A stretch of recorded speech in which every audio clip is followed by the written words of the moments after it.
If seeing me stand up outside of a car is a little bit of a jump scare, I can't say I blame you. Normally when I do this sort of video format, I'm either talking about cars that we don't get, like the K-car video I filmed in Nara, Japan, or I'm announcing the death of a vehicle, like the Lexus LS500, the Nissan Skyline GTR, the Lexus LC500, or the R35 GTR. But today's video has actually a little bit of a different tone. Yes, I'm still filming it here at night and in a different format than what I normally film in, but we're gonna take a moment to actually appreciate something that is still currently available on the market and that you can drive down to your local Toyota dealer and pick up today.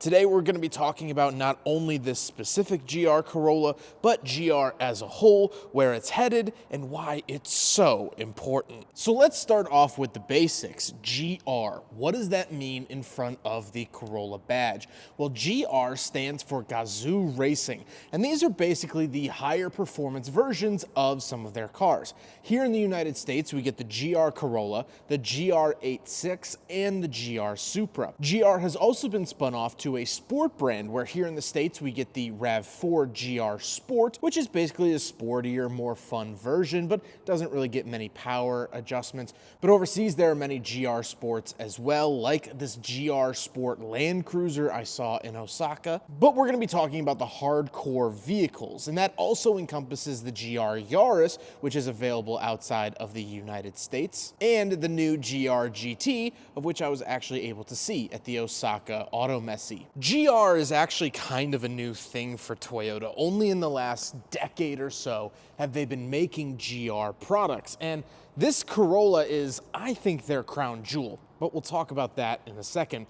GR also now sponsors the Haas F1 team, so it seems like GR is sticking around.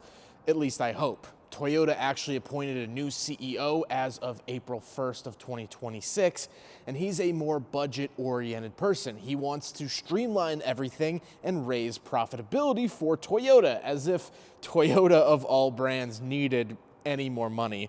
Spoiler, they don't. This could be a good thing, this could be a bad thing. Now, the new CEO actually previously worked on the GR project and helped design and launch cars like this and the GR Supra. So there is hope there for sure, but in a world of dollars and cents, GR actually doesn't make a whole lot. I've been fortunate enough to talk to some of the GR engineers, and I said, how profitable is GR? And in some broken English, because they are Japanese, he said, it's not. They lose money on pretty much every GR Corolla, Supra, and GR86 that they sell. Or at least they don't make a whole lot of money, especially a lot less money than the Camry or standard Corolla. So if anything were to be put onto the chopping block, it would be the GR program. But as I mentioned, they just got into motorsports. They're planning to launch GR as its own brand with the GR GT. So it sounds like it'll stick around for a while, but you never know these days. So let's talk about this car. This is a 2026 Toyota GR Corolla Premium Plus. It retails for about $50,000, and to me, this is the crown jewel of the GR name because this isn't shared with anything. This is all Toyota. The engine is Toyota. The chassis is Toyota. Everything about this is Toyota. You don't find that. The GR Supra is a BMW underneath. The GR86 is a Subaru BRZ underneath.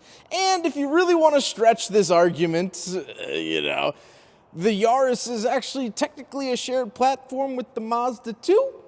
There's no performance version of the Mazda 2 that would even come close to the GR Yaris, but if you really want to spin it, the Yaris is technically kind of also a Mazda. But this is all Toyota. This is them showing their full colors. And I love it to death, but it doesn't mean that it's perfect. So let's talk about the downsides. I've been daily driving this GR Corolla for the last week, and I've actually daily driven a lot of GR Corollas. This is my either third or fourth press loan of one of these over the last 3 or 4 years, which I'm incredibly fortunate for. The gas mileage ain't great. I've been averaging about 22 miles to the gallon, which out of a Corolla normally would be pretty terrible, but this is the performance version, and I do prefer to give it the beans whenever I can. The trunk space is nearly unusable, the back seats are unusable, and the ride is so incredibly stiff that if you don't have spine problems before you drive the car, I can almost promise you you will after driving it. Driving this on the highway for 2 hours to get to a track day is more grueling than the track day itself. This is a tough and rough and tumble vehicle, and you might want that, but if you're thinking of a daily driver, you might want to get one of those Tempur-Pedic pads for your lower back, and I hope you don't have any fillings because they will be rattled out of your skull. But there is a lot to love about the GR Corolla as well, so let's do what this thing is meant to do and take it out for a nice late evening drive in the GR Corolla.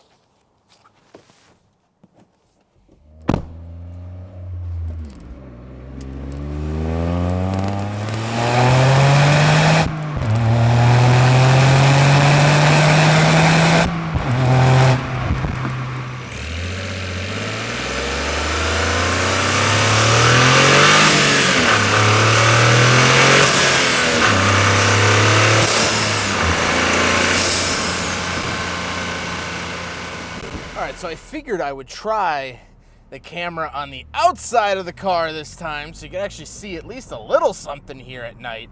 It just feels right to do these videos at night.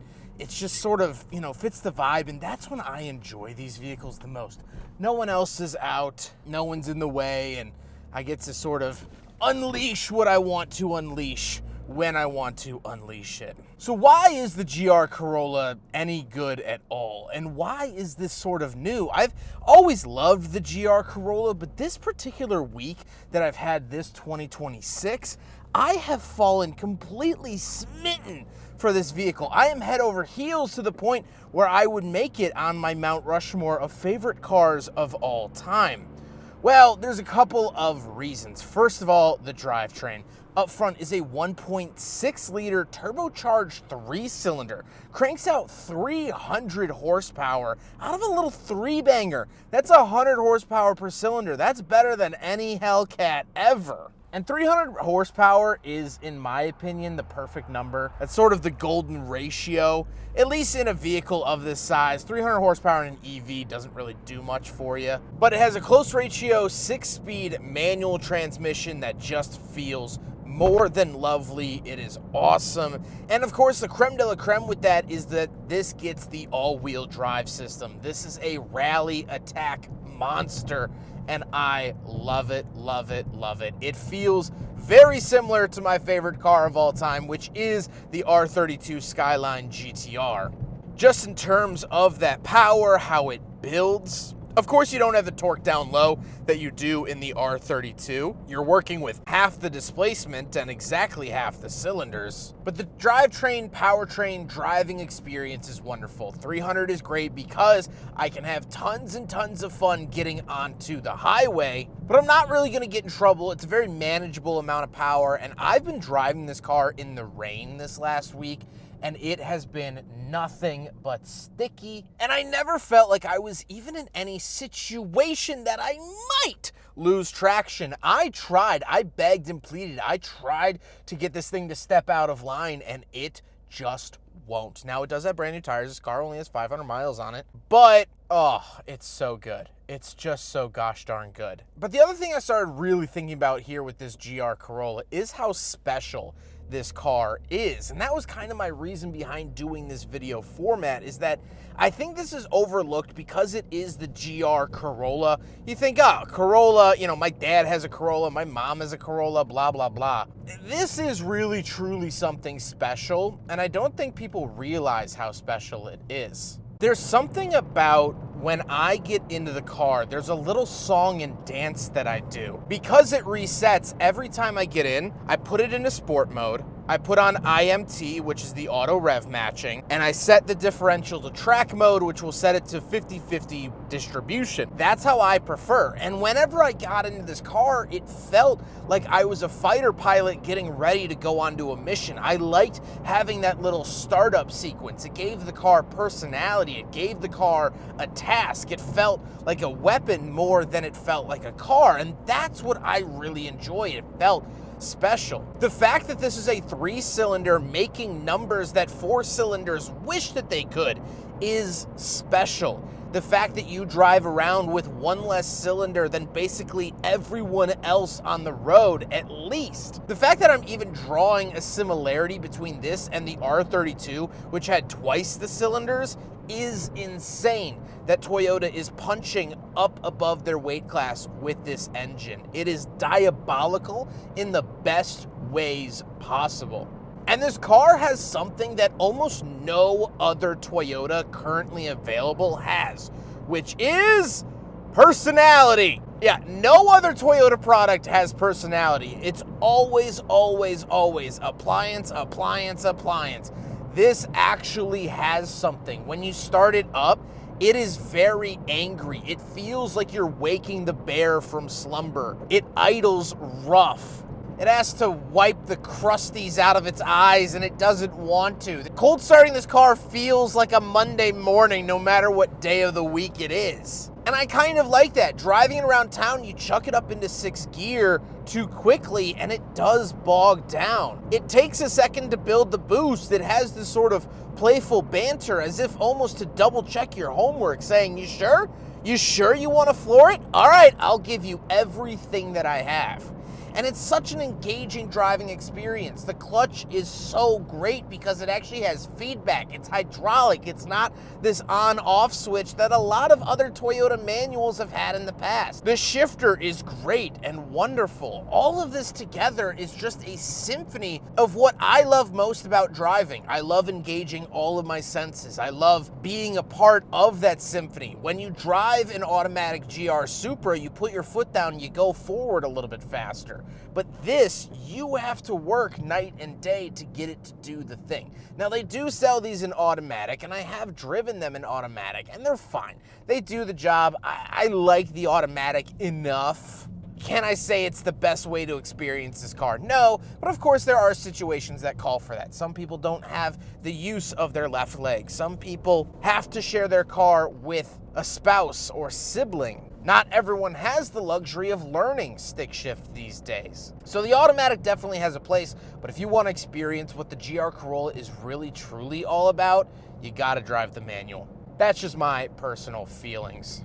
And I think a part of why I'm like so much more in love with the GR Corolla than I was earlier is that I just keep getting more seat time.